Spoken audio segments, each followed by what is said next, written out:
Hello, everyone. At this point in the course, it's now time to do another assessment to see how you're doing and understanding in regards to really conditional programming. I know you've only been doing this for a few weeks. Trust me, it's just the beginning. You still got a lot of practice to do, not just in this course, but really throughout the curriculum and really throughout your career. You're always practicing getting better at conditional programming. But we want to see how you're doing with this and make sure that you're getting it, and so we can help you if need be. Okay? Really, up to this point, everything that we've given you in regards to your assignments are just that. They're assignments, they're practice. If you struggle with them, hopefully you take a look at all at the solutions, and hopefully those solutions have helped you understand. If they haven't, you really need to reach out to your instructor and ask some questions and make sure we get you back to where we need to be. Again, this is true programming. This is where the logic comes in at. Sometimes it takes some people a little bit longer to truly grasp it. And if that's you, don't feel bad about it, but don't sit there and, don't ask questions. You need to ask questions. Either set up some time with your instructor, send them emails, or whatever it needs to be done, but get with them if you're not understanding.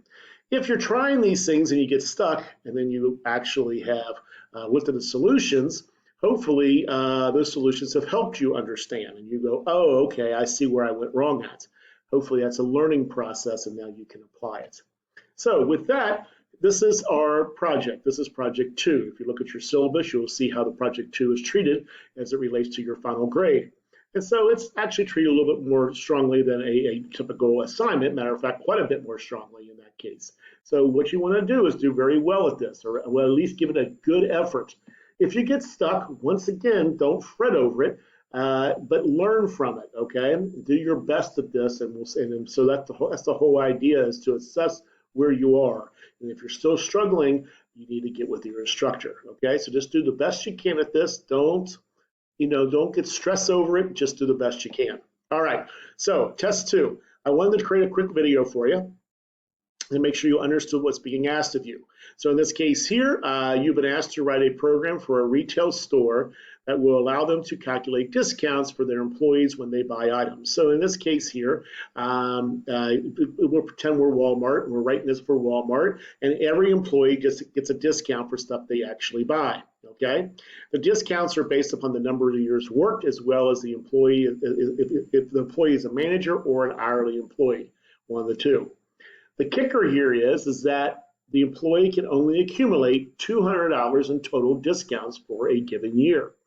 And that's what our application should be able to do. Okay?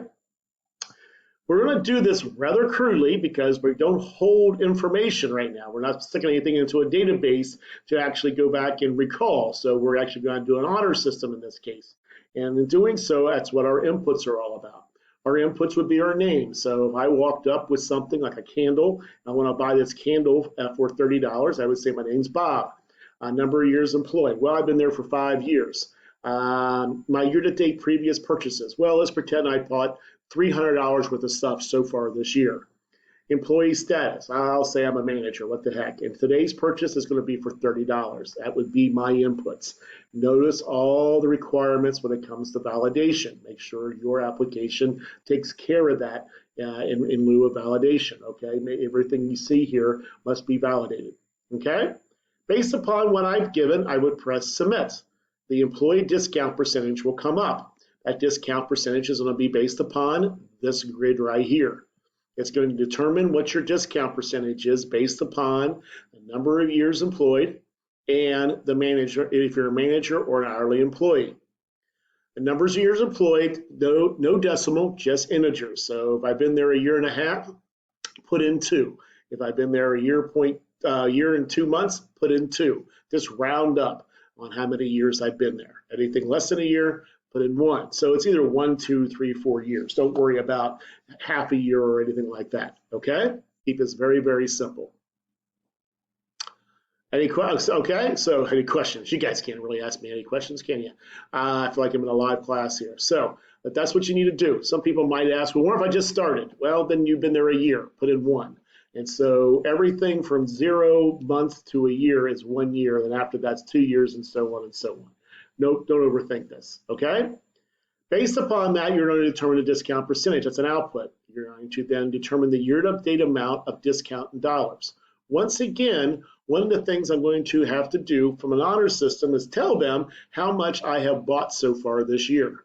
So with that said, let's say I said $500, I would take my $500, just say I've been there for 5 years and I'm a manager, I would get a 24% discount.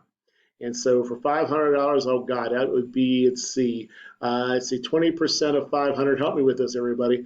That would be $50, and then 4%. I'm taking 504, so 20. So about $70 in discount, we'll say, give or take. I might be completely wrong with that. So I have $70 in discount so far this year. That would be one of my outputs. Total purchase today before this. So total amount of discount in dollars. So that's year to date. So this would be $70. Total purchase today before discount. That's actually the same thing as my input. Total of today's purchase. This and this is the same. So just take this and move it to your output here. The employee discount for this purchase. Well, I get $24 off of 30. I should have said I was there for 2 years, make this easier on me. And so I would get, 25% off, $7, give or take. And so I would take that $7 and that's what I would have, and then take 7 off of that, and my total discount, my total with discount would be $23. Does that make sense? Okay, so that's how this works. Once again, the confusing part might be I'm going to tell them how much I purchased before. That does not include the current purchase, just everything I purchased before today, okay, or before this purchase. All right, that's going to be an input.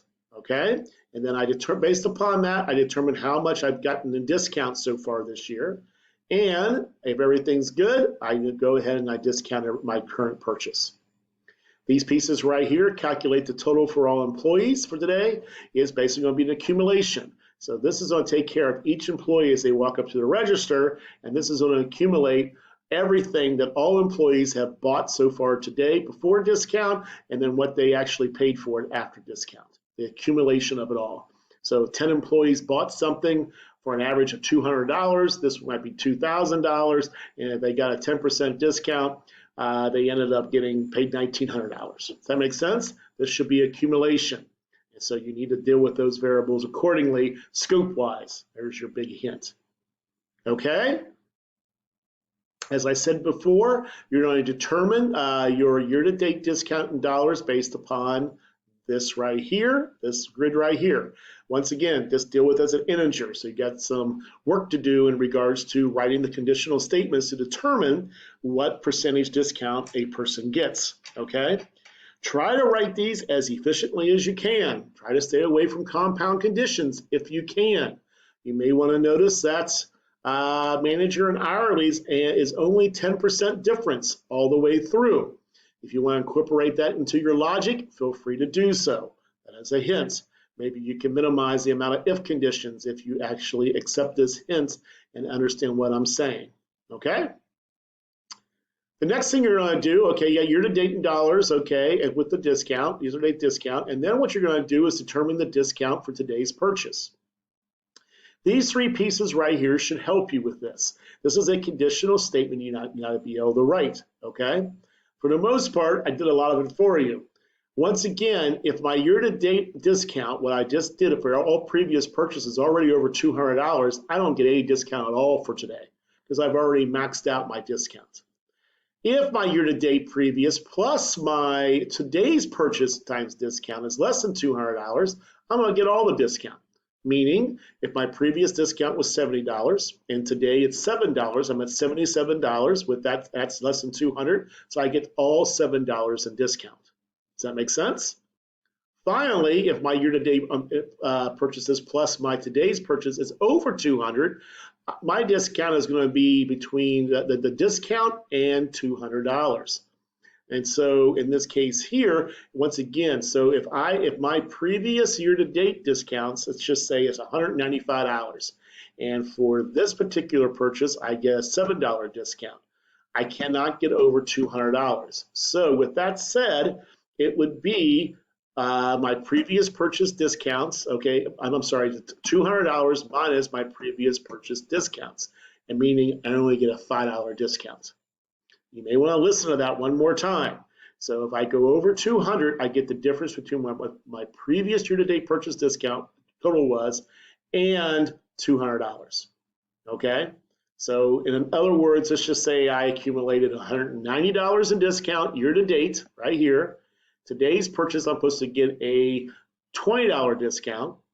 Because 20 and 190 is over $200, I only get $10 of it. So meaning 200 minus 190. I only get $10 toward today's purchase. So I only get $10 discount towards today's purchase. Make sure you understand that. When you're done, you total the discount. Your total with discount is total minus discount allowed, whatever that is, zero, all of it, or part of it. You'll have 4 buttons: calculate, next employee, discount summary. Discount summary should be number 2 above, which is this right here. Okay, so calculate each employee. I should do this. I'm going to start from the beginning. Calculate each employee's total with the discount and display item number 1 above. That is number 1 being this right here. This all gets displayed on the form. Number 2, though, should not be on the form. I'm going to say that one more time. Number 2 should not be on the form. Number 2 should be output from a message box. Okay? I'll give you a hint. If you listen to the previous solution video from your last assignment, I will show you how to create that message box effectively and make it look good. Okay? We've talked about it before, but I'll do it again. So I'll give you a hint in that previous assignment. Okay? Previous assignment solution. And then an exit button. So once again, these 2 things do not belong on the form. They should pop up anytime I hit discount summary, and I can hit that at any time. Calculates for each employee. I can put multiple employees through, then hit the discount summary. I can go all day and hit calculate, and at the end of the day, hit the discount summary. So they don't correspond to each other. I can hit discount summary at any time. Down here, once again, is the rubric. You're going to design everything. You're going to develop the test cases and so on. That's worth 30 points. You're going to write your program. That's worth 45 points. You're going to make it a working program. You're going to document your program like we've told you how to do. You're going to use proper naming conventions for all controls and variables. You can use use a constant tax rate. This is not for the promoter's profit. Oh my goodness, it's from the last one. But for the let's see, is there a tax rate in this one? There is no tax in this one, and so I'm not sure you need to use any constraints in this particular one. I should probably take that out. If you want to, you can. Okay, and so on. Ensure your form is well designed. It's all clean. We don't have big spaces in there and all that stuff. All the buttons are the same size and so on. And that's worth 10 points. And that's how you'll be graded in this case, okay? So spend a lot of time on your design and make sure your program works according to your design. Anyway, that's your test. If you got more questions on it, I highly recommend you send emails or contact your instructor before you dive into this. But with that said, just keep it as simple as you possibly can. Make sure you understand the instructions, and I'm sure you will do well.